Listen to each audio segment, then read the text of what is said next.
Indian President is the head of the state.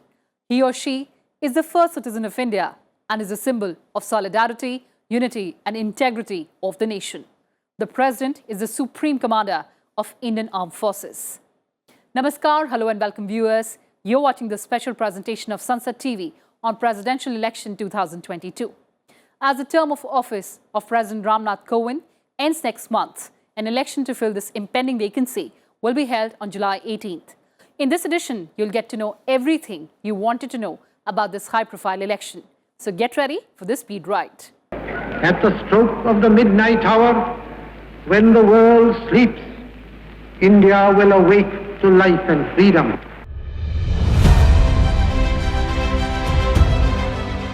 India achieved independence from the British on 15th August 1947. Initially as a dominion within the Commonwealth of Nations, with George VI as king, represented in the country by a Governor-General. The Constituent Assembly of India, under the leadership of Dr. B.R. Ambedkar, undertook the process of drafting a completely new constitution for the country.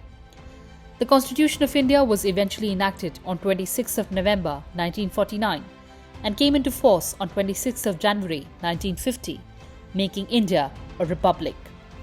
The offices of Monarch and Governor-General were replaced by the new office of President of India. Rashtrapati Bhavan, home to the President of the world's largest democracy, epitomizes India's strength, its democratic traditions and secular character. When constructed, it was called the Viceroy's House. The name changed to Government House on August 15, 1947, when India became independent. Finally, its name was changed to Rashtrapati Bhavan during the term of President Dr. Rajendra Prasad. Chairperson of the Drafting Committee of the Constituent Assembly of India, Dr. Ambedkar said, and I quote, "Under the draft constitution, the President occupies the same position as the King under the English Constitution. He is the head of the state, but not of the executive. He represents the nation, but does not rule the nation. He is the symbol of the nation. His place in the administration is that of a ceremonial device on a seal by which the nation's decisions are made known." Unquote. The Indian Constitution accords to the President the responsibility and authority to defend and protect the Constitution of India and its rule of law. Invariably, any action taken by the executive or legislature entities of Constitution shall become law only after the President's assent. The President shall not accept any actions of the executive or legislature which are unconstitutional.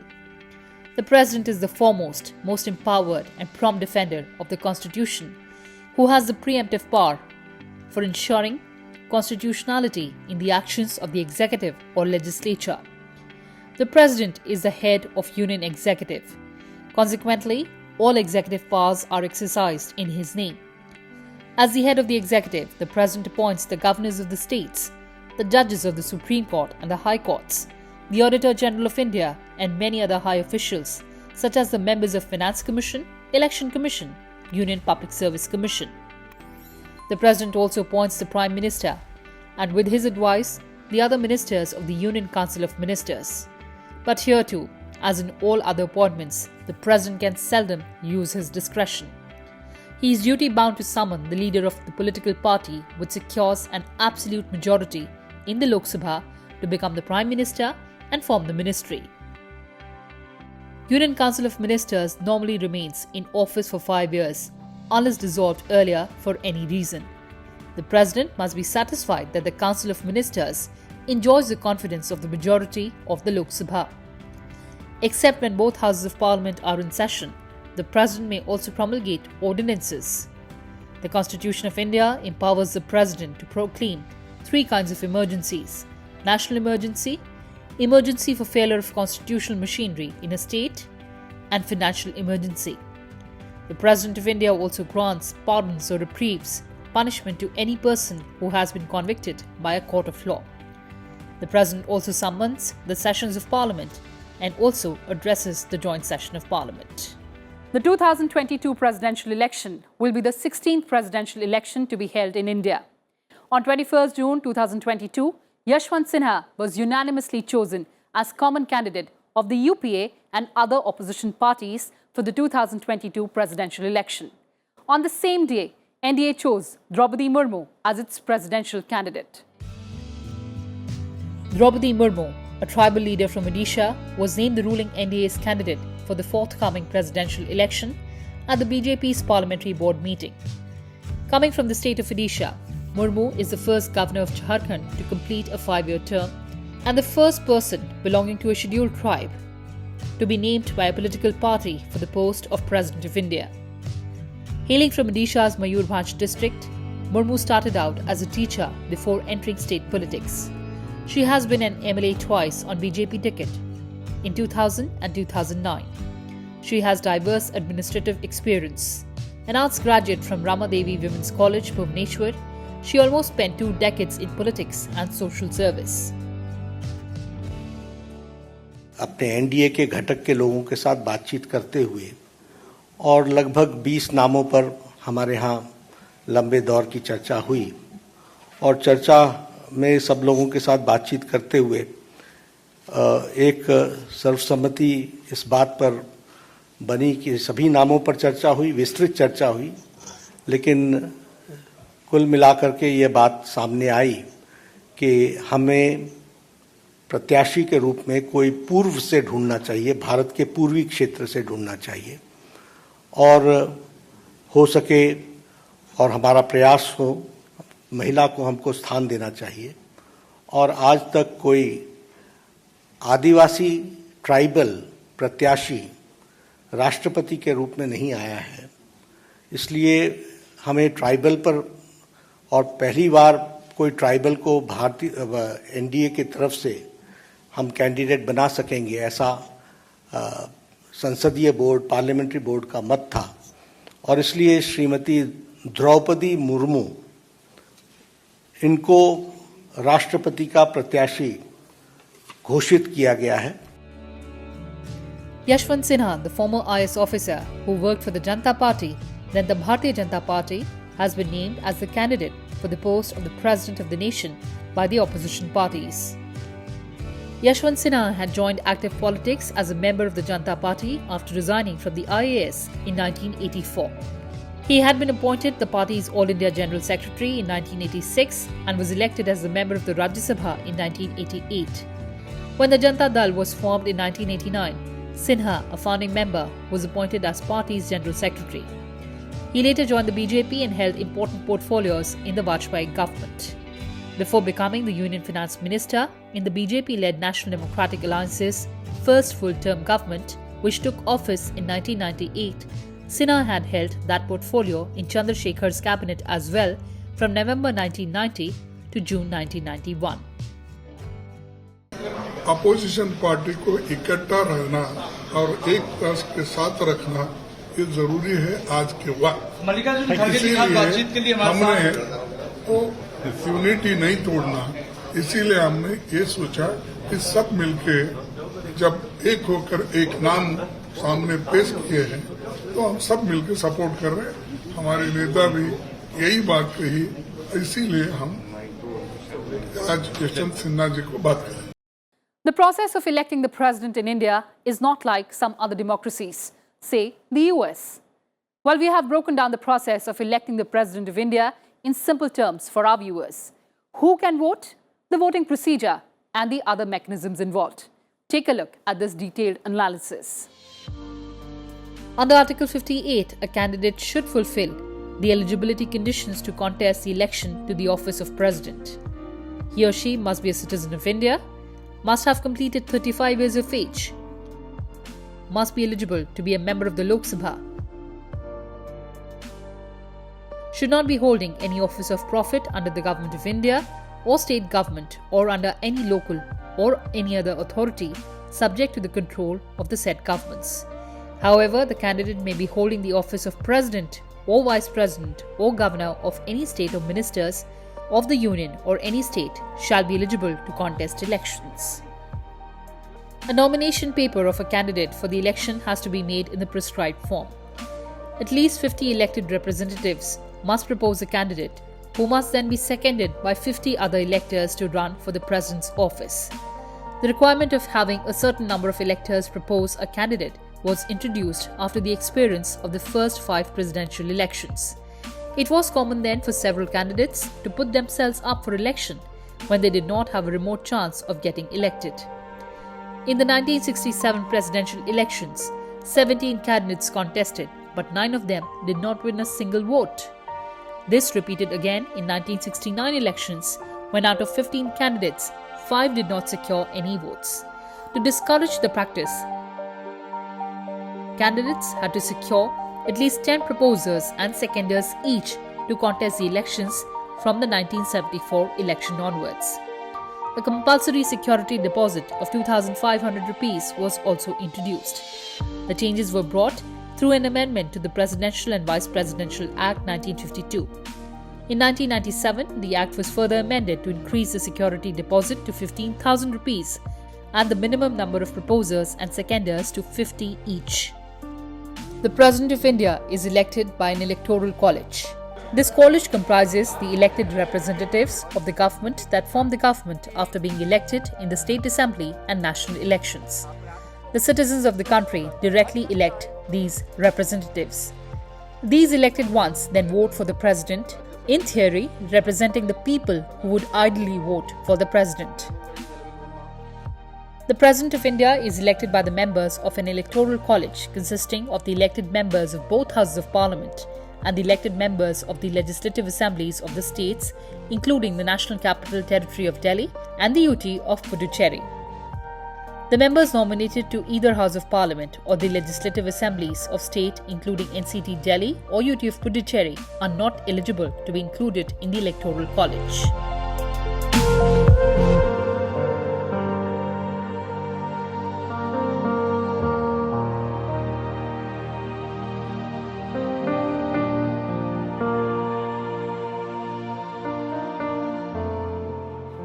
Unlike a traditional ballot, where the voter casts one vote only for her selected candidate, a presidential election ballot does not follow this system.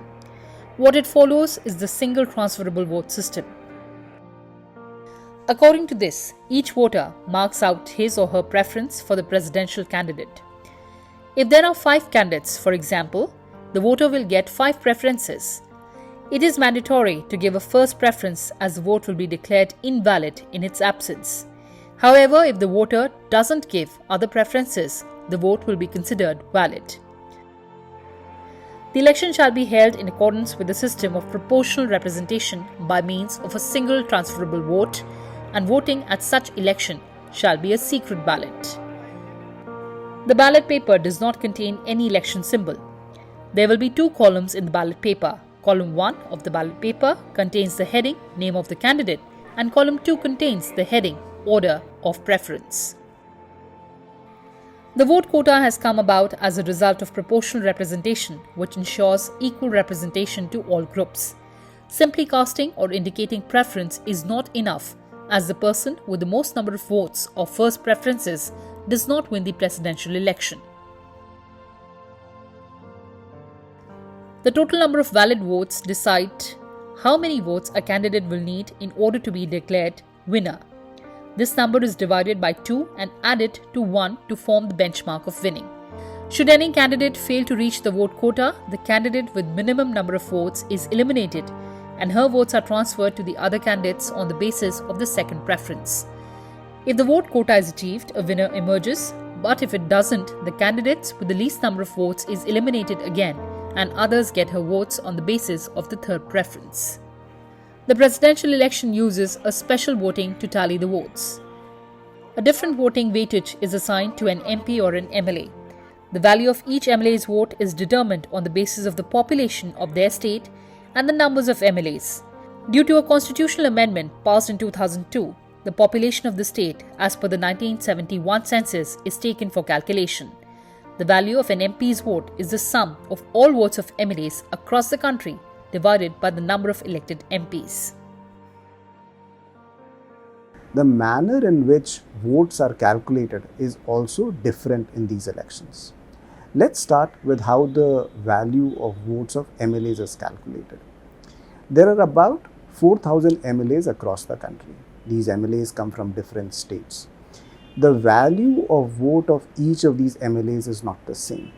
So, for example, MLA from a larger state has more value attached to their votes than as compared to the smaller states. The value of each MLA's vote is calculated based on the population of that state. And this population is used from the 1971 census. The next thing that happens in these elections is the calculation of votes of MPs. Now, the value of vote of all the MLAs put together is equal to the value of votes of MPs. And each MP has a similar value of vote. And these values combined together, the value of vote of all the MLAs across the country and the value of votes of all the MPs, then becomes the total value of votes that is cast in a presidential election. The candidate who gets more than 50% of the votes gets elected. While normally members of parliament vote in New Delhi and the members of state legislative assemblies, including the members of the legislative assemblies of NCT Delhi and UT of Puducherry, vote at the place fixed in each state or UT capital, facilities are provided by the Election Commission for any MP to vote in the capital of state, and similarly, an MLA may vote at the polling booth set up in Parliament House if he or she is in Delhi on the date of poll. However, the MP or the MLA who opts to vote in place other than the place where the member is designated to vote is required to intimate the same to the Commission well in advance for making necessary arrangements. In exceptional circumstances, MPs and MLAs may be permitted by the Commission to vote at other state capitals as well. So how are votes counted?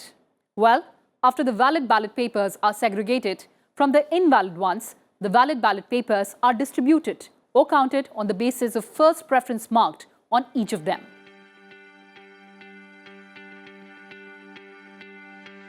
The counting of votes takes place in rounds. In round 1, only the first preference marked on each ballot is counted. If any of the candidates secures the quota, at this stage, he or she is declared the winner. If no candidate secures the quota in the first round, then another round of counting takes place. In this round, the votes cast to the candidate who secures the least number of votes in round 1 are transferred. This means that these votes are now added to the second preference candidate marked on each ballot. This process is repeated till only one candidate remains. It is not compulsory for an elector to mark his preference for all candidates. If no second preference is marked, then the ballots are treated as exhausted ballots in round 2 and are not counted further. Once a president is elected, he holds office for 5 years. He sits in office even after the completion of 5 years, given no new election has taken place or no new president has been elected till then. He can also be re-elected, and there is no cap on his re-election. Can the president be impeached? Yes. According to Article 61, the president can be removed from his office before the expiry of his term only on the grounds of violation of Constitution. However, the Constitution does not define the meaning of the phrase violation of the Constitution. The impeachment process can be started from any house of the Parliament by levelling charges against him or her. The notice bearing the charges against the President must be signed by at least a quarter of the members of the House. The resolution to impeach the President must be passed by a special majority, that is 2/3 in the originating House. Next, it is sent to the other House for consideration. The other House acts as the investigative horse. A select committee is formed to investigate the charges levelled against the President. During the process, the President of India has the right to defend himself or herself through authorized counsel. He can choose to defend himself or appoint any person or lawyer or Attorney General of India to do so. By convention, the Secretary General of the Lok Sabha or the Secretary General of the Rajya Sabha is appointed as the returning officer by rotation. This year, the returning officer for the presidential election is Rajya Sabha Secretary General PC Modi. By a notification issued on the 13th of June 2022, the Commission has appointed PC Modi, Secretary General of the Rajya Sabha, as the returning officer for the presidential election 2022. Two other senior officers of the Lok Sabha or Rajya Sabha Secretariat and the secretaries, one or more senior officers of legislative assemblies of all states including NCT Delhi and UT of Puducherry, are also appointed as the assistant returning officers. the Election Commission of India makes such appointments. In 2022, Mukul Pandey, officer on special duty, and Surendra Kumar Tripathi, Joint Secretary of the Rajya Sabha, have been named as the Assistant Returning Officers. Did you know that India's sixth president, Mr. Neelam Sanjeeva Reddy, who served from 1977 to 1982, was the only president to be elected unopposed? Here are some interesting facts about our past presidents. Rajendra Prasad was the first president of India. He is the only president who served the office twice, eventually becoming the longest-serving president. Dr. Radhakrishnan was the first vice president of the country and second president of India. Zakir Hussain was the third president of India, also the first Muslim president. He also was the first president who died in his office. He was the shortest-serving president of India. Venkat Giri was the first vice president who became the acting president of India.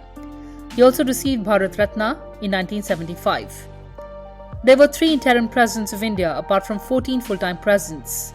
Venkat Giri, Muhammad Hidayatullah, and B.D. Jatti were the interim presidents.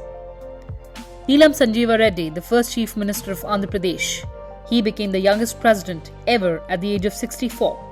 One of the incredible feats that Reddy achieved was that he renounced residency at the Rashtrapati Bhavan and took a 70% cut in his salary as a gesture towards the poor economic conditions of the masses in 1977.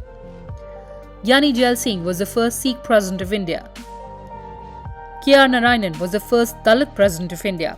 At 76 years and 271 days, he was elected as President of India, making him oldest president to be elected. Dr. APJ Abdul Kalam was popularly known as People's President. In 1997, he was awarded with Bharat Ratna. Pratibha Patil was the first woman President of India. India will know who the successor to President Ram Nath Kovind will be on July 21st. The winner will be then sworn in to office by Chief Justice of India. The term of the current president ends on July 24th. Well, that's all we had for you in this edition. Thanks for watching and stay tuned to Sansad TV. Namaskar.